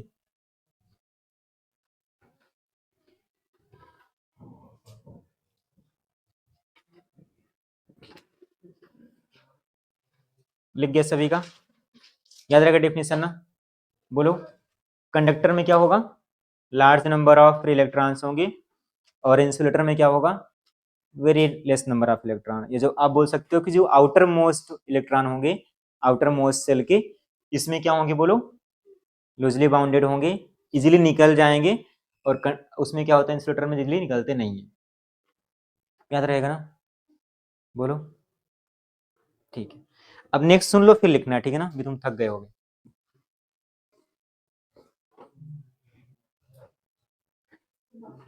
अभी ना क्या कर सकते हैं, लिखाने के अलावा कुछ रास्ता है नहीं, ठीक है ना, आज समझ पा रहे हो ना, और तुम्हारा क्लास इतना लंबा हो गया कि लिखना ही पड़ेगा। चलो तो सुन लो पहले बस, ठीक है ना, फिर लिखना, 5 मिनट सुन लो फिर लिखना, शॉर्ट शॉर्ट। सो अपने को क्या पढ़ना है मेनली आज, मेथड्स ऑफ चार्जिंग। क्या पढ़ना है, हाँ, मेथड्स ऑफ चार्जिंग। चार्जर लगाना हो, ठीक है ना, उधर कॉलेज में जाके, इधर नहीं लेकर चार्जर ना, इधर तो सिलेबस। चलो यहाँ पे आओ फिलहाल, मेथड्स ऑफ चार्जिंग में आते हैं हम लोग, पहले सुन लो फिर लिखना प्लीज, ठीक है ना। तो अपने सिलेबस में 3-4 मेंशन है मेनली, ठीक है ना। तो एक तो उसको हम लोग ऐसे बोला करते हैं, first one, charging by friction, charging by friction, पहले प्लीज सुन लो फिर लिखना, चार्जिंग बाई फ्रिक्शन सबसे इजी मेथड है। क्या करो, it is a method of, हमारे पास मान लो कि दो नॉन कंडक्टर है, क्या है बोलो, non conductor. Non conductor means दो इंसुलेटिंग मान लो कि मटेरियल तुम्हारे पास, ठीक है, नॉन कंडक्टर बोलो या इंसुलेटर बोलो, इतना क्लियर रहेगा।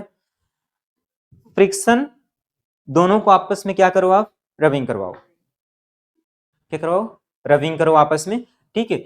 तो मान लो कि हम एक्सपेरिमेंट करने के लिए एक हम ग्लास रॉड ले रहे हैं, ठीक है ना, एक सिल्क क्लॉथ, जो अभी आपने न्यूमेरिकल किया हुआ था, ठीक है ना। जब इनकी आप आपस में रबिंग करवाओगे, ठीक है ना, रबिंग करवा के अलग कर दोगे तो होगा क्या, कि ग्लास पे क्या होता है, प्लस प्लस आ जाएगा, और इस पे क्या जाएगा बोलो, निगेटिव चार्ज। मतलब इलेक्ट्रॉन ग्लास से निकलते कहाँ चले आएंगे, स्लिप, मतलब transfer of electron takes place from glass rod to silk cloth, याद रहेगा ना। तो what is charging by friction, it is a method of charging an insulated object. कैसे चार्ज करोगे बोलो, दो ऑब्जेक्ट लो आप, आपस में रबिंग करो, एक से निकलेगा चार्ज, दूसरे में ट्रांसफर हो जाएगा, सिंपल सा एकदम इजी है ना। बट इसको अपने न्यूमेरिकल करने हैं अपने को, ठीक है ना, इसलिए हम लोग पढ़ते हैं इतना, इतना क्लियर रहेगा ना। जो फर्स्ट मेथड है, सेकेंड मेथड क्या है बोलो, उसको हम लोग बोलते हैं चार्जिंग बाई कंडक्शन। अभी सुन लो फिर लिखाऊंगा मैं, ठीक है ना, मैं बोल दूंगा तब लिखना है, ठीक है। चार्जिंग बाई कंडक्शन, ये कौन बोलेगा बोलो अपने से। फ्रिक्शन मींस दो ऑब्जेक्ट लिया आपने, आपस में रबिंग कर दिया, एक पे प्लस एक पे माइनस, ये बोलो अपने से, चार्जिंग बाई कंडक्शन। हाँ, तो इसमें हम लोग क्या करते हैं कि हमारे पास एक होता है अनचार्ज ऑब्जेक्ट, एक क्या होता है बोलो, चार्ज ऑब्जेक्ट, ठीक है। अब दोनों को क्या करो आपस में टच करवाओ, तो क्या होगा, एक से इलेक्ट्रॉन ट्रांसफर होगा। अब देखो यहाँ पे हमारे पास मान लो कोई भी क्या है, एक न्यूट्रल ऑब्जेक्ट है, ठीक है, neutral means equal number of positive negative है इस पे, आपने मान लो यहाँ पे यहाँ फिक्स किया हुआ था, न्यूट्रल है, न्यूट्रल स्फीयर है, ठीक, इतना। अपने को क्या करना है, इसको चार्ज करना है, ठीक है ना। चलो मान लो आप क्या करो, एक एल्यूमिनियम की रॉड लो, ठीक है ना, किसकी रॉड है बोलो, एल्यूमिनियम। एल्यूमिनियम क्या क्या होता है, प्लस या माइनस, प्लस चार्ज होता है, ठीक है ना, इस पे प्लस प्लस होता है, कितना क्लियर हुआ। अब में से बोलो आप, जब इनको आपस में आप टच कराओगे, क्या कराओगे, टच कर रहे हो, ठीक है ना, तो अब क्या होगा, मैंने क्या बोला, एक से इलेक्ट्रॉन निकलेगा, कहां पे जाएगा, दूसरे में जाएगा। समझ पाए ना? तो होगा क्या कि इस पे इलेक्ट्रॉन, देखो इस पे प्लस प्लस चार्ज है, सुनना ध्यान से, सुन लो पहले फिर लिखना। ये न्यूट्रल है, मतलब equal number of positive negative charge है, ठीक इतना। इस पे क्या होता है, रॉड पे प्लस चार्ज होता है, केवल प्लस होता है, ठीक इतना। हमको क्या करना है, इस न्यूट्रल स्फीयर को चार्ज करना है, ये तो ऑलरेडी चार्ज है एल्यूमिनियम रॉड, ठीक है ना। क्या करना है हमको, इसको चार्ज करना है, तो आप सिंपल से क्या कर, दोनों को आप टच कराओ, इतना क्लियर हुआ, बोलो। अब देखो होगा क्या, आप कि जैसे ही आप टच कराओगे तो क्या होगा कि कुछ इस पे प्लस चार्ज है, तो क्या होगा कि कुछ इलेक्ट्रॉन इससे निकल के कहां पर आ जाएंगे, बोलो, एल्यूमिनियम रॉड पे आ जाएंगे। समझ पा रहे हो, कहां से, न्यूट्रल स्फीयर से कुछ इलेक्ट्रॉन ट्रांसफर हो जाएंगे कहां पर, एल्यूमिनियम रॉड पर। इतना क्लियर हुआ।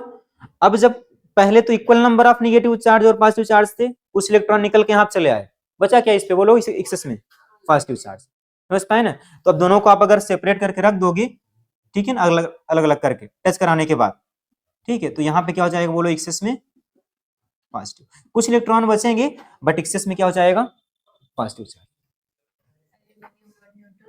नहीं, ऐसा नहीं है, ठीक है ना, यही पॉजिटिव रहेगा। समझ पाए ना, बोलो, बिल्कुल पॉजिटिव रहेगा। देखो कुछ इलेक्ट्रॉन निकलेंगे, समझ पा रहे हो ना, पहले केवल प्लस चार्ज थे, ठीक है ना, कुछ इलेक्ट्रॉन निकल के मान लो इस पे चले भी आए, ठीक है ना, तो एक्सेस में फिर भी क्या रहेगा, बोलो, प्लस चार्ज, इसीलिए क्या रहेगा, दोनों पॉजिटिवली चार्ज रहेंगे। क्लियर रहेगा ना, बोलो।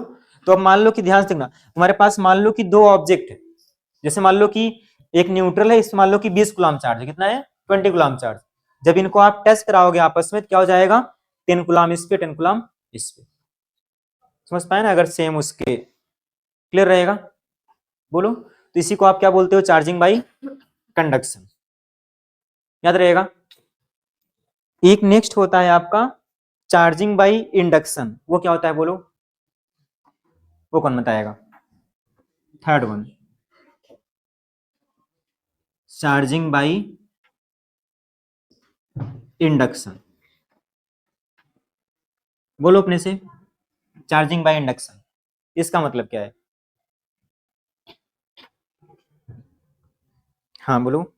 देखो कंडक्शन मींस कि वो रिले वो दूसरे को टच कर रहे थे, इंडक्शन में क्या होगा, टच नहीं करना है, बिना टच के ही चार्ज करना है। तो कैसे करोगे, बोलो,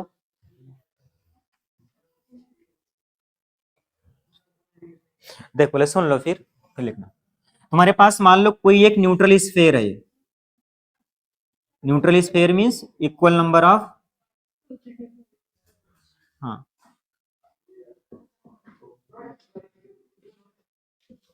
ठीक है, equal number of positive negative charge, ठीक, इतना, बोलो। तो इंडक्शन का मतलब ये होता है कि अगर आप किसी भी न्यूट्रल चार्ज के पास, ये क्या है, बोलो, न्यूट्रल चार्ज है, तो इंडक्शन का मतलब होता है कि अगर आप किसी भी न्यूट्रल चार्ज ऑब्जेक्ट के पास, अगर आप क्या करो, कोई भी एक चार्ज ऑब्जेक्ट लाओ, मान लो ये क्या है, बोलो, चार्ज ऑब्जेक्ट है, ठीक है ना, सपोज दैट ये, चलो मान लो कि इस पे निगेटिव चार्ज था, तो इंडक्शन का मतलब ये होता है सिंपल सा कि किसी भी अगर आप न्यूट्रल चार्ज ऑब्जेक्ट के पास कोई भी अगर आप एक चार्ज ऑब्जेक्ट लाओगे, पास बोल रहा हूं, टच नहीं करना है, ठीक है ना, तो होगा क्या कि जो इसका चार्ज का डिस्ट्रीब्यूशन होगा इस न्यूट्रल ऑब्जेक्ट में, वो क्या हो जाएगा, चेंज हो जाएगा, क्या हो जाएगा, बोलो, चेंज हो जाएगा। उसी को आप क्या बोलते हो, इंडक्शन बोलते हो, क्या बोलते हो, इंडक्शन। कितना क्लियर हो गए, मैंने क्या बोला, किसी भी न्यूट्रल चार्ज ऑब्जेक्ट के पास अगर एक आप चार्ज ऑब्जेक्ट लाओगे, तो इस न्यूट्रल चार्ज का जो चार्ज डिस्ट्रीब्यूशन है वो क्या हो जाएगा, चेंज हो जाएगा। मतलब चेंज मतलब कि जो निगेटिव यहां पर है अब यहां नहीं रह जाएगा, प्लस कहीं और चल जाएगा। समझ पाए ना, वो कैसे आएगा, देखो, आपने इसको पास लाया, अब देखो सपोज दैट ये मान लो कि ये प्लस, इस पे निगेटिव चार्ज है, निगेटिव क्या करता है, प्लस को क्या करता है, यही करता है ना, बोलो, तो क्या करेगा, प्लस को डिटेक्ट कर लेगा, तो जो इसका पैटर्न हो जाएगा क्या हो जाएगा, बोलो अपने से, प्लस प्लस सब इधर हो जाएंगे, समझ पाए, और निगेटिव निगेटिव दूर चले जाएंगे। कितना क्लियर है? इक्वल नंबर में रहेंगे, ठीक है ना? समझ पाए ना मैंने क्या बोला? जैसे ही आप ये नेगेटिव चार्ज ऑब्जेक्ट इसके पास लाओगे, ठीक है ना, तो प्लस वाले क्या हो जाएंगे, इसकी तरफ आ जाएंगे, और माइनस वाले इससे दूर चल जाएंगे। समझ पाए ना? इसका पैटर्न है क्या हुआ, चेंज हो गया ना, इसी को आप इंडक्शन बोलते हो। क्या बोलते हो? इंडक्शन। कितना क्लियर है? बोलो। ठीक है, अब मान लो ऐसे इसको आप ना फिक्स कर दो, ठीक है ना, ऐसे कहीं पे रखा होगा ना, ये मान लो कि किसी उस पे रखा हुआ था, स्टैंड पे, इंसुलेटिंग स्टैंड पे, ठीक। इतना इलेक्ट्रॉन का क्या हो गया, redistribution. This redistribution of electron is called induction. कितना क्लियर है? अब क्या करो आप, इसका पैटर्न चेंज हो गया पूरा। अब आप क्या करो, सिंपल सा इसको आप ग्राउंड से अर्थ कर दो। क्या करोगे आप, ग्राउंड से अर्थ कर दोगे, तो अर्थिंग करने से क्या होगा, इससे इलेक्ट्रॉन ग्राउंड में चले जाएंगे कुछ इलेक्ट्रॉन, तो एक्सेस में क्या बचेगा, प्लस चार्ज, तो ये ऑब्जेक्ट क्या हो गया, पॉजिटिवली चार्ज हो जाएगा। समझ पाए ना? इसी को आप क्या बोलोगे, चार्जिंग बाई इंडक्शन। याद रहेगा ना? बोलो। ठीक है ना? ये तीनों मेनली मेथड है, ठीक है ना? इसके अलावा कुछ और मेथड होता है, जैसे कि आप पढ़ोगे बाद में फोटो इलेक्ट्रिक इफेक्ट। वो क्या होता है, बोलो।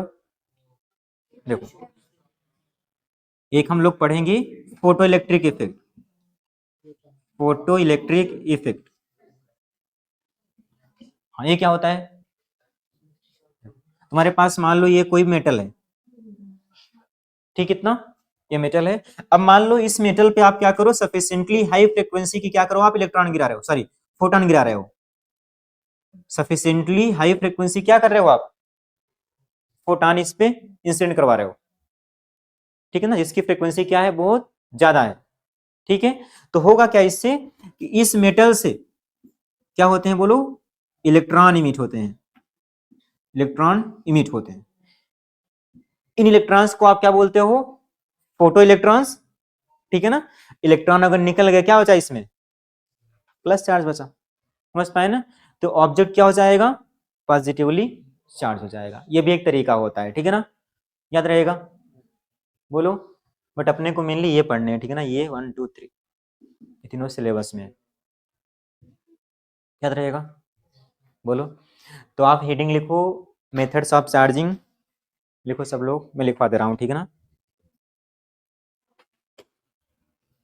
मेथड्स ऑफ चार्जिंग, हाँ, सबसे इजी होता है चार्ज लगा दो, वो चार्जर लगा दो बस, ठीक है ना। ये थोड़ा इसमें करना पड़ता है, ठीक है।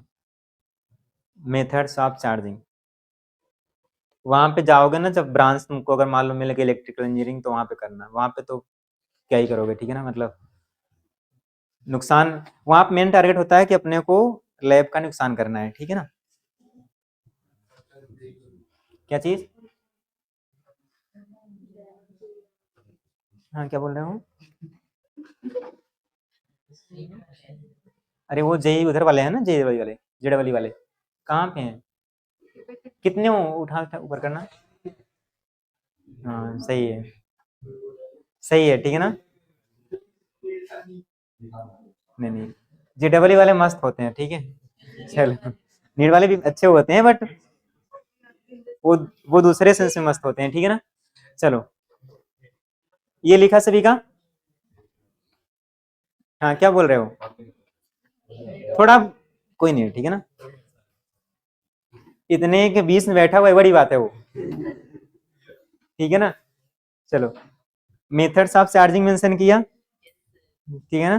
तुम लोग एकदम सही ट्रैक पे हो, ठीक है ना, वहां भी तुमको ऐसे ही बैठना पड़ेगा अकेले, कोई नहीं मिलने वाला। अरे तुमको नहीं, इन लोगों को, तुम्हारे अलावा जितने हैं ये सब बाकी, हाँ।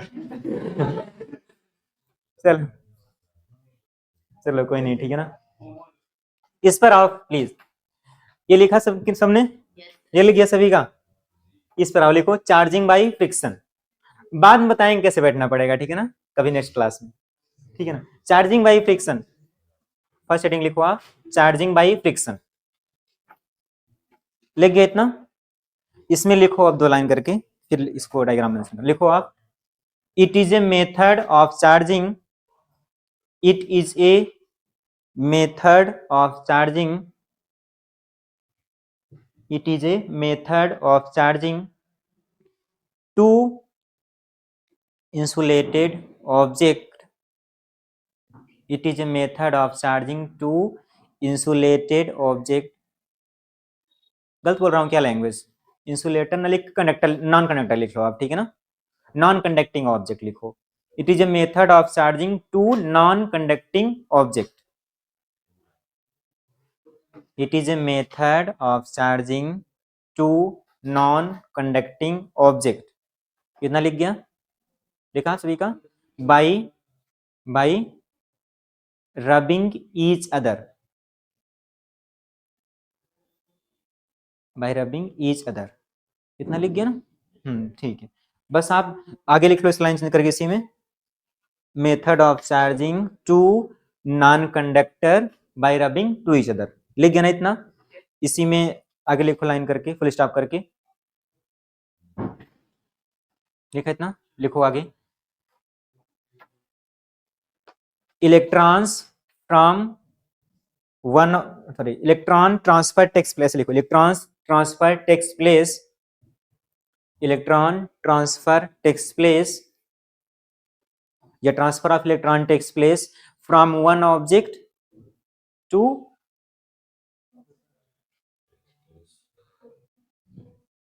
अनदर ऑब्जेक्ट, ठीक है, मतलब एक से इलेक्ट्रॉन निकलेगा दूसरे में जाएगा, ठीक है ना, one will lose electron, another will gain electron, लिख गया ना, बोलो आगे लिखो लाइन चेंज करके इसी में। This method of charging,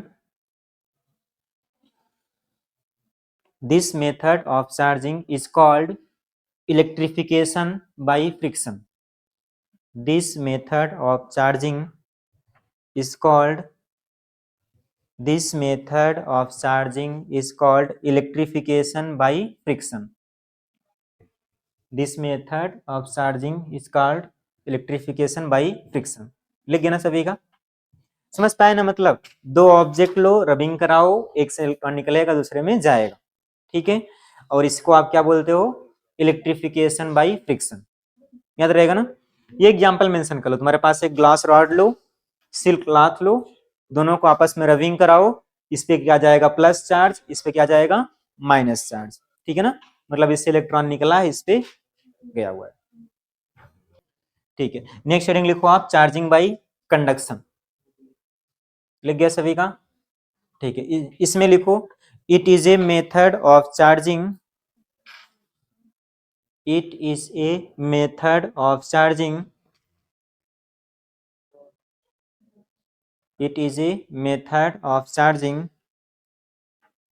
an uncharged object, it is a method of charging an uncharged object, कितना लिखा, by bringing it, by bringing it,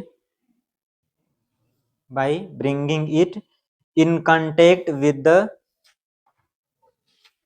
by bringing it in contact with a charged object, it is a method of charging, ठीक है ना, an uncharged object by bringing a charged object in contact with it, लिख गया ना सभी का, बोलो, बाकी आप मेंशन कर लो कैसे कैसे करते हैं, ठीक है ना, हाँ ड्रॉ कर लो, ठीक है ना, समझ तो पाए थे ना, ज्यादा हम लोग लिख नहीं रहे कहानी, ठीक है ना, लिखने का और लिख सकते हैं बट नहीं लिख रहे हैं, ठीक है ना, क्योंकि समझ गया तो कोई, समझ पाए ना। तो एक कोई न्यूट्रल ऑब्जेक्ट है, उस पर अगर आप मान लो प्लस चार्ज लेकर के आए, ठीक है, मैंने क्या बोला, इससे इलेक्ट्रॉन न्यूट्रल वाले से कहाँ हो जाएगा, रॉड में चला आएगा, ठीक है ना, तो क्या हो जाएगा इस पे इफिशियंसी ऑफ, सॉरी इस क्या जाएगा, इफिशियंसी ऑफ प्लस चार्ज, मतलब एक्सेस प्लस हो जाएगा, समझ पाए ना, क्योंकि कुछ इलेक्ट्रॉन यहाँ से निकल जाएगा, ठीक है ना, मतलब क्या हो गया बोलो, ये पॉजिटिवली चार्ज हो गया, ये क्या हो जाएगा, पॉजिटिवली चार्ज हो जाएगा, ज्यादा मत लिखो, ठीक है ना, बस समझ जाओ बस इतना क्या करोगे। और ये वाला तो प्लस चार्ज रहेगा ही, समझ पाए ना। और मैंने क्या बोला कि जैसे आप 20 कूलम का चार्ज है, इसको टच करा रहे हो, दोनों में क्या हो जाएगा बोलो, 10-10 का हो जाएगा। समझ पाए ना, क्लियर रहेगा ना। तो इसको आप याद रखना, हम लोग एक न्यूमेरिकल करेंगे इसका भी।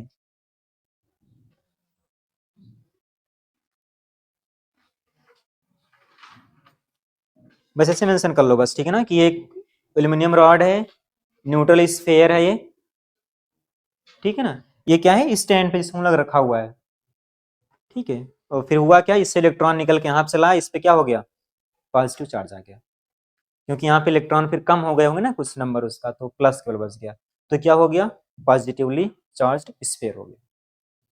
बस इतना मेंशन करो बस इसमें।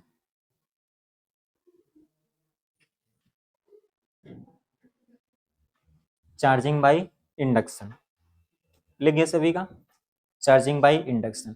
इसमें 2 लाइन मेंशन कर लो, फिर लिख लेना आप, ठीक है ना, डायग्राम बना दे रहा हूँ मैं, फिर ज्यादा मत लिखना इसमें भी। देखो चार्जिंग बाय इंडक्शन में, the charge distribution of A, the charge distribution of a, the charge distribution of a neutral object, the charge distribution of a neutral object can be changed, can be changed, the charge distribution of a neutral object can be changed, कितना लिखा, by bringing, by bringing, by bringing a charged object, by bringing a charged object, कितना लिखा, near by it, by bringing a charged object near by it, कितना लिखा, this is called induction, this is called induction, इसे को आप क्या बोलते हो बोलो, इंडक्शन बोलते हो, ठीक है ना। अब डायग्राम बना लो बस, ठीक है ना, ज्यादा इसमें कुछ जरूरत नहीं है, डायग्राम यहाँ बना लो बस। देखो यहाँ पे, ये आपके पास मान लो कोई भी ये क्या है, ये ये इंसुलेटिंग, इंसुलेटेड स्टैंड है, डायग्राम मेंशन कर लो प्लीज, ठीक है। और मान लो आपके पास ये इनिशियली ये कोई भी एक,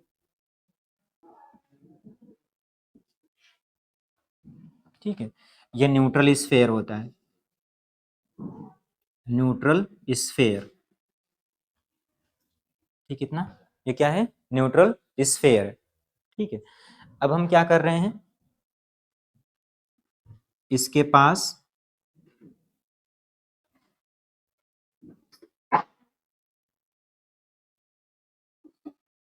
ठीक है, इसके पास हम लोग एक कोई भी चार्ज ऑब्जेक्ट ला रहे हैं, मान लो हमने एक एल्यूमिनियम रॉड लेके चला है,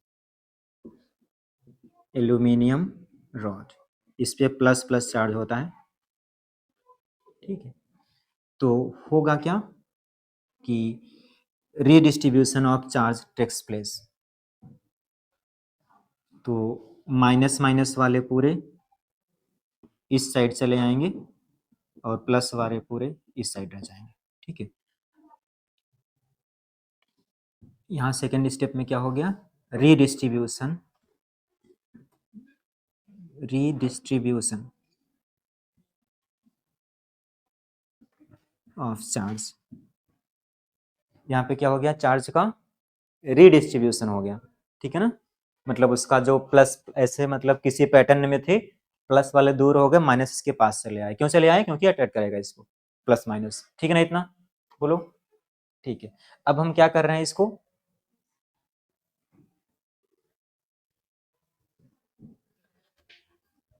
अब हम इसको क्या करेंगे, अर्थ कर देंगे, ठीक है ना, फिर दोनों को अलग अलग कर देंगे, समझ पाए। तो इसको आप अर्थिंग कर दो आप, तो कुछ इलेक्ट्रॉन यहाँ से क्या हो जाएंगे, निकल जाएंगे ग्राउंड में, समझ पाए ना, कुछ इलेक्ट्रॉन कहाँ चले गए, ग्राउंड में चले गए, ठीक है। फिर इसके पास एक्सेस में क्या बचेगा, तो इसे आप प्लीज याद रखना, ठीक है।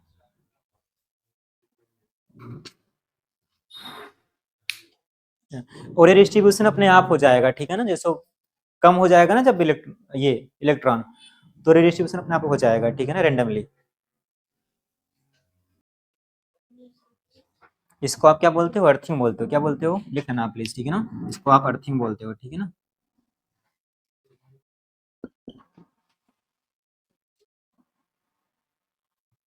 याद रहेगा ना, तो डायग्राम याद रखना, बाकी हो जाएगा, ठीक है ना। फ्रिक्शन मतलब रबिंग करना है, चार्जिंग बाई कंडक्शन मतलब एक अनचार्ज ऑब्जेक्ट को टच करना है विद द चार्ज ऑब्जेक्ट, ठीक है। इंडक्शन में क्या करना है, टच नहीं करना, जस्ट पास लाना है, ठीक है ना। तो चार्ज का रिडिस्ट्रीब्यूशन होगा, फिर आप अर्थिंग कर देना, कुछ निगेटिव चार्ज निकल जाएंगे, ठीक है। फिर क्या करना, आप हटा देना दोनों को, अपने आप यहाँ पे एक्सेस में प्लस चार्ज बचेगा, ठीक है ना। और अगर आप मान लो आप यहाँ पे कोई निगेटिव चार्ज ऑब्जेक्ट ला रहे हो, तो क्या करेगा, प्लस वाले को अट्रैक्ट कर लेगा, नेगेटिव वाला दूर कर देगा। Same again earthing, negative charge ground में क्या बचेगा, प्लस बचेगा, समझ पाए ना, तो प्लस चार्ज जाएगा इसमें। क्लियर रहेगा ना सभी को, बोलो, याद रहेगा इतना, ठीक है ना। मैं टाइम देख ले रहा हूँ, 5 मिनट है बस, ठीक है, इतना ही पढ़ो आज, ठीक है ना, कोई दिक्कत नहीं। कुछ डाउट हो इतना तो आज पूछ लो, ठीक है, देख लो एक बार, कुछ डाउट हो तो पूछ लो प्लीज। तुम लोग एस सी वर्मा खरीद लियो ना, दोनों पार्ट तुम्हारे पास, एस सी वर्मा बुक का दोनों पार्ट है ना, नहीं है, सेकंड पार्ट में होगा, खरीद लेना, ठीक है ना। बाकी तो सुन लो, 1 मिनट सुन लो बस, ठीक है ना, फिर बात कर लेना। मैंने बोला कि एस सी वी सब लोग सेकंड पार्ट खरीद लेना, सेकंड पार्ट में है, ठीक है। और पी वाई क्यू भी खरीद लेना है, ठीक है, सबको पी वाई क्यू मतलब कोई नहीं, जेई सालो करो, फिर नीट वैसे ही हो जाएगा फिर तो, ठीक है ना। जे डबल ई कलर मतलब नीट वैसे ही हो जाएगा, ठीक है ना, देखोगे तो इजी लगेगा फिर वो, ठीक, ये फायदा है, सही है।